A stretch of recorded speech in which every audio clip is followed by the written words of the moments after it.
নমস্কার, বেকারের মুখপাত্র থেকে অরূপ দত্ত বলছি। নিশ্চয়ই আপনারা সকলে ভালো আছেন।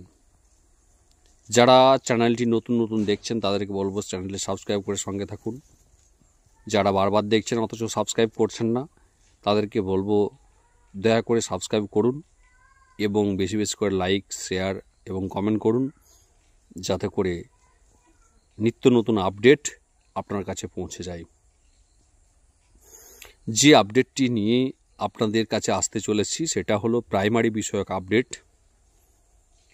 যে বর্তমানে 19 নম্বর কোর্টরুমে মাননীয় বিচারপতি বিশ্বজিৎ বসু, যিনি প্রাইমারি ম্যাটারটি সম্পূর্ণরূপে দেখছেন, তো তিনি কবে বসবেন, তিনি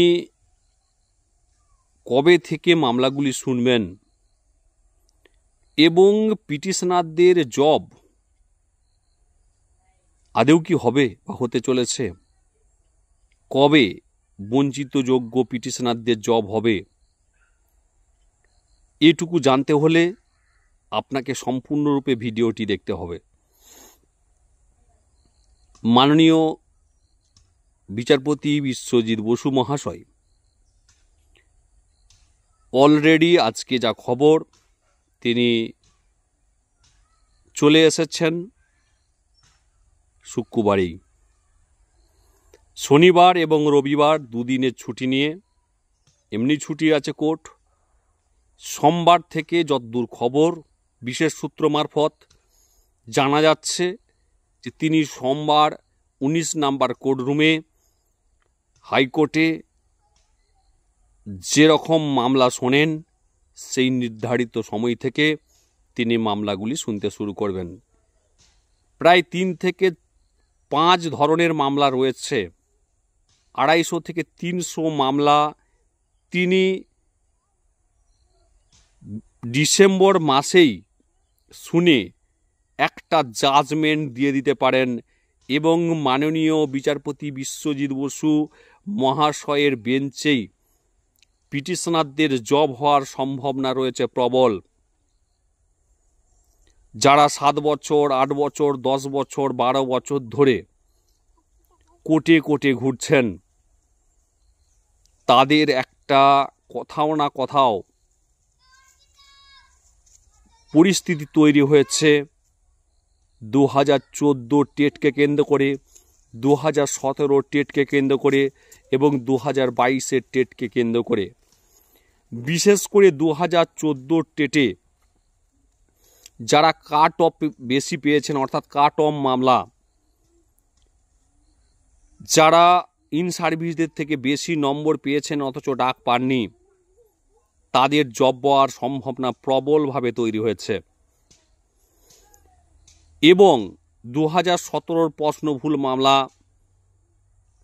একটি প্রশ্নও যদি ভুল হয় তার জন্য যদি একটি নম্বরও অ্যালাউ হয় বা 2 নম্বর থেকে 5 নম্বর অ্যালাউ হয়, তাহলে সরাসরি 11,765 মধ্যে প্রভাব বিস্তার করবে।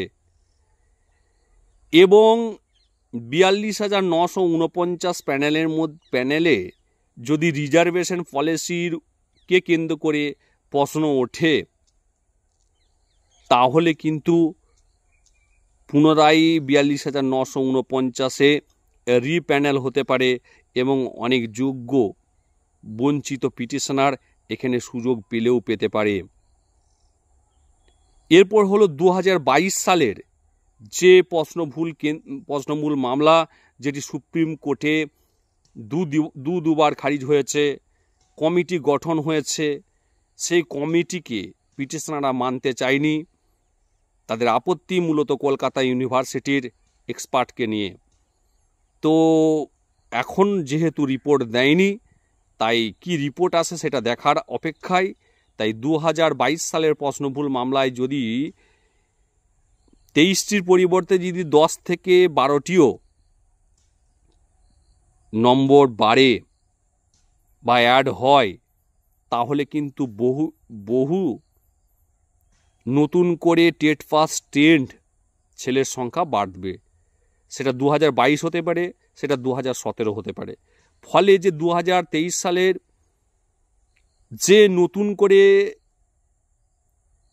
22 স্টেট পাস, সরি 23 বললাম, 22 স্টেট পাস ট্রেন যারা 50,000 সিটের দাবিতে আন্দোলন করছে, তাদের সঙ্গে কিন্তু এই নতুনভাবে যারা টেট পাস ট্রেন্ড আন্দোলন করছে তাদের সাথে কিন্তু একদম বাস্তব সত্যি কথা 17 বা 22-এর প্রশ্নভুল মামলায় যারা নম্বর পেয়ে পাস করবে তারা কিন্তু সরাসরি নতুন যে ইন্টারভিউ হবে নতুন সিটে তারা কিন্তু অবশ্যই করে জায়গা করে নেবে। তাছাড়াও 5% অ্যাডিশনাল মামলা এবং ওএমআর সিট চ্যালেঞ্জ মামলা 2014, এই মামলাগুলি মেনশন হওয়ার সম্ভাবনা রয়েছে প্রবল। 2014 ওএমআর সিট মামলাটিও মাননীয় বিচারপতি বিশ্বজিৎ বসুর এজলাসে রয়েছে এবং সবচেয়ে বড় গুরুত্বপূর্ণ মামলা, যেটা কাট অফ মামলা, প্রশ্নভুল মামলা থেকেও সবচেয়ে বড় মামলা, Shantanu Sit and others, Bablu Pal and others, এই মামলাটি মাননীয় বিচারপতি বিশ্বজিৎ বসুর এজলাসে সম্ভবত খুব দ্রুতই মেনশন হয়ে হিয়ারিং ডেট ফিক্সড হতে পারে এবং এই মামলায় বিচারপতির পর্যবেক্ষণ কি হয় সেটাও কিন্তু দেখার অপেক্ষায় রয়েছে বহু প্রার্থী এবং তার সাথে সাথে বহু ইন সার্ভিস। কারণ হচ্ছে যে ডিজিটাল কপি প্রদান করেছে ওয়েস্ট বেঙ্গল শিক্ষা পর্ষদ, প্রাথমিক শিক্ষা পর্ষদ, সেইটিকে মান্যতা দেয়নি মাননীয় রাজাশেখর মান্থা, মাননীয় বিচারপতি অমিতা সিনহা ম্যাডাম, এবং মান্যতা দেয়নি